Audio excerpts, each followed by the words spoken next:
کوئی عامل بولے نا جن آیا، بولے تھپڑ ماروں گا، رکھ کے دوبارہ جن کا نام لیا. تیرے اوپر آیا، تیرے باپ پہ آیا ہوگا، تیری ماں پہ آیا ہوگا جن. جب تک یہ کانفیڈنس نہیں ہوگا نا جنات آئیں گے، کیونکہ جن آپ کا کانفیڈنس دیکھتا ہے. جو جس میں کانفیڈنس ہی نہیں ہے ان پر یہ چیزیں اثر کرتی ہیں. اور 99.9% نفسیاتی بیماریاں ہوتی ہیں.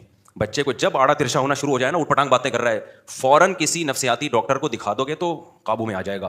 لوگ نفسیاتی ڈاکٹر کے پاس جانے کے بجائے عامل کے پاس چلے جاتے ہیں. وہ کیس کو بگاڑ کے اتنا خراب کر دیتا ہے کہ ڈاکٹر کی دسترس سے معاملہ نکل جاتا ہے. اور بچہ کہہ رہا ہے نا کہ مجھے چڑیل نظر آ رہی ہے، جن نظر آ رہا ہے. بھائی جب دماغی توازن ٹھیک نہیں ہوتا تو جو چیزیں ہوتی نہیں ہیں وہ نظر آ رہی ہوتی ہیں، یہ نیچرل ہے. مولانا اشرف علی تھانوی رحمۃ اللہ علیہ کو کسی نے لکھا کہ حضرت میں اللہ کی محبت میں اتنا دیوانہ ہو جاتا ہوں ذکر کرتے ہوئے کہ اوپر چھت ہے لیکن مجھے آسمان کے ستارے نظر آنا شروع ہو جاتے ہیں. اس کا خیال تھا کہ وہ کہیں گے یہی تو کمال ہے، یہی تو قیامت ہے کہ تم اللہ کو یاد کر رہے ہو اور اللہ نے آسمان کے دروازے تم پہ، چھت کے دروازے کھول دیے. تو مولانا اشرف تھانوی نے فوراً فرمایا کہ ذکر چھوڑ دو، تمہارے دماغ میں خشکی پیدا ہو گئی ہے. بہت زیادہ ذکر کرنے سے کیا پیدا ہو گئی ہے؟ خشکی. اوپر چھت ہے، نظر کیا آ رہا ہے؟ ستارے نظر آ رہے ہیں. دن میں تارے نظر آتے ہیں تو پاگل ہے نا یہ دن، جس کو دن میں تارے نظر آ رہے ہیں. جس کو اوپر چھت پہ بھی تارے نظر آ رہے ہوں یہ پاگل ہے. انہوں نے کہا چھوڑ دو بھائی، فی الحال تمہارا دماغ صحیح کام. نارمل بہت زیادہ عبادت کرنے سے بھی مسئلہ خراب ہوتا ہے نا. تو نارمل لائف گزارو، ہنسی خوشی. اسلام نیچرل دین ہے. نیچر اور اسلام ایک چیز کے دو نام ہے. تبھی مسلمان خوش ہوتا ہے کیونکہ نیچر پہ ہوتا ہے. دیکھو ہم خوش ہیں نا نیچر پہ، الحمدللہ. شراب نہیں پیتے، آئس نہیں لیتے، سٹے نہیں لگاتے. اب میرے سامنے کوئی آ کے 20 فضائل بتائے، لیکن جو اسلام کو فالو نہیں کرتے نا ان کے مقدر میں یہ برائی ہے. وہ نشے کی طرف جاتے ہیں کیونکہ اپنی عقل استعمال کرتے ہیں کہ یار ایک دفعہ بوسٹر لے لو، کیا جا رہا ہے.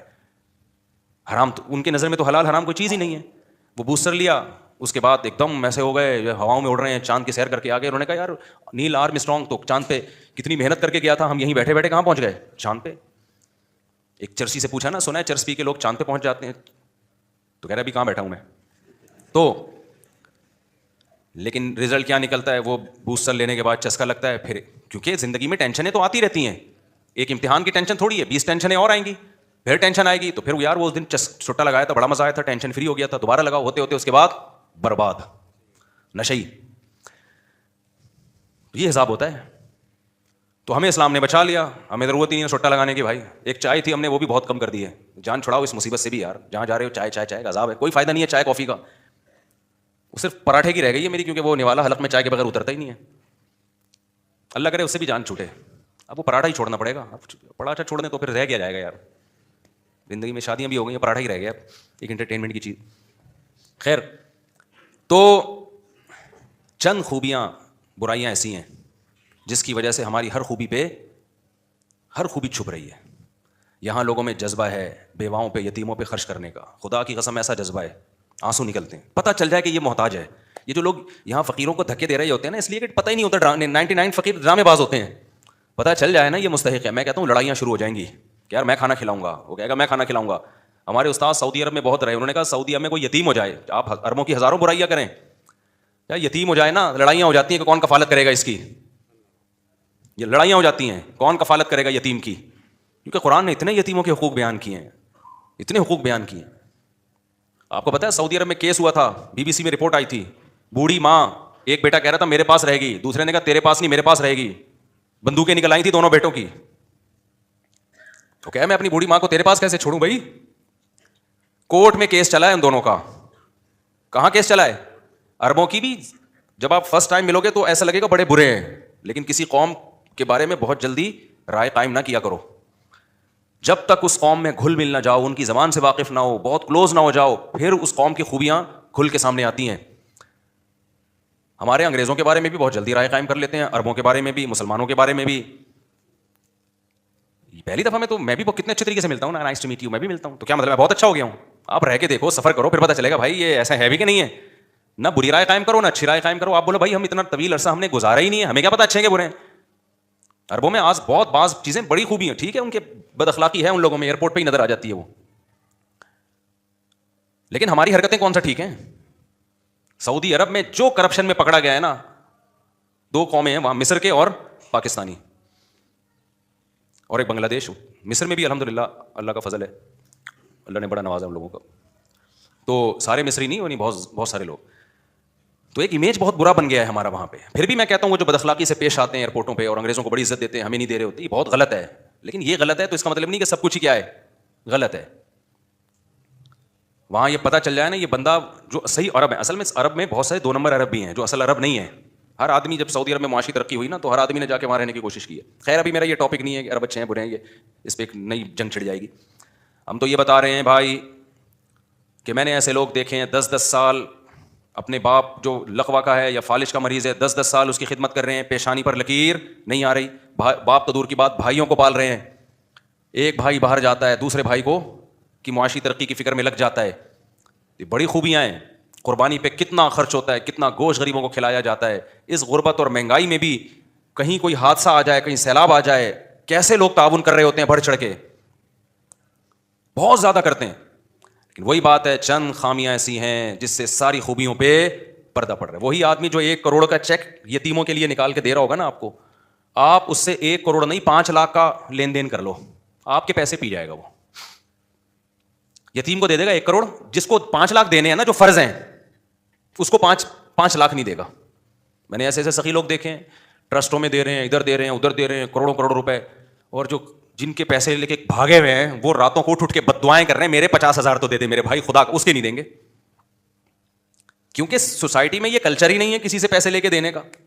کرایہ دار جو ہے مالک مکان کو ٹائم پہ کرایہ دیتا ہے, خود سے کبھی نہیں دے گا. مالک مکان 20 دفعہ یاد دلائے گا, 20 دفعہ یاد دلائے گا, ورنہ دے گا ہی نہیں. تو مسلمان کا جو بڑا مسئلہ ہے نا, خیال نہ کرنا ایک دوسرے کا, اس کی رعایت نہ کرنا, ایسا طریقہ اختیار کرنا اپنی عقیدت تو پوری ہو جائے, سامنے والے کی ایسی کی تیسی ہو جائے. لین دین میں, گھروں میں, اب یہ بہت لمبا ٹاپک ہے میرا, جو اصل ٹاپک میں لے کے چلا تھا وہ رہ نہ جائے کہیں. تو اس لیے بھائی جب لوگوں سے ملو اچھے طریقے سے ملو. سمجھ رہے ہو کہ نہیں سمجھ رہے؟ ہاں میت پہ دیکھ لو آپ, کسی کے ہاں میت ہو جائے, عربوں میں جب ہو جائے نا ایک بڑی خوبی ہے ان کے یہاں, میت ہو گئی, غسل کیا, دفن کیا, چلو جی جنازہ پڑھایا, دفنا دیا, ما قدر اللہ, اللہ کے یہاں جو مقدر تھا ہو گیا بھائی, چلو. ہمارے یہاں ادھر سے ماموں آ رہا ہے, ادھر سے چاچو آ رہا ہے, ادھر سے نانی نے نہیں دیکھا بچہ, فلانے نے نہیں دیکھا, ڈمکانے نے نہیں دیکھا. پھر تعزیت کرنے والوں کا ایک اتنا بڑا ہجوم کہ جس کے ہاں میت ہوتی ہے وہ کسی کام کا نہیں رہتا.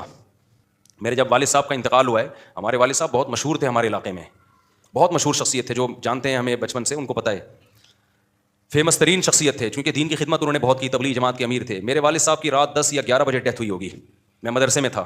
ڈیتھ بھی اچانک ہوئی نا, مسجد میں عشاء کی پڑھنے کے لیے آئے, صف میں بیٹھے ہوئے تھے, ہارٹ اٹیک ہوا, وہیں گر گئے.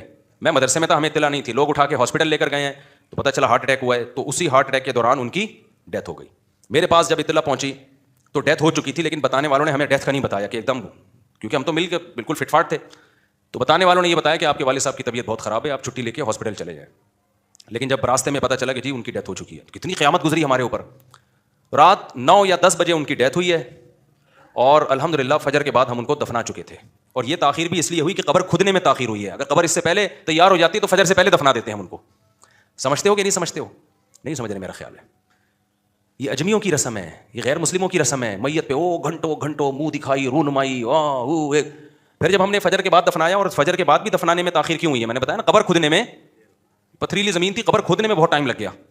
فجر کے بعد میں نے جنازہ پڑھایا, دفنا دیا.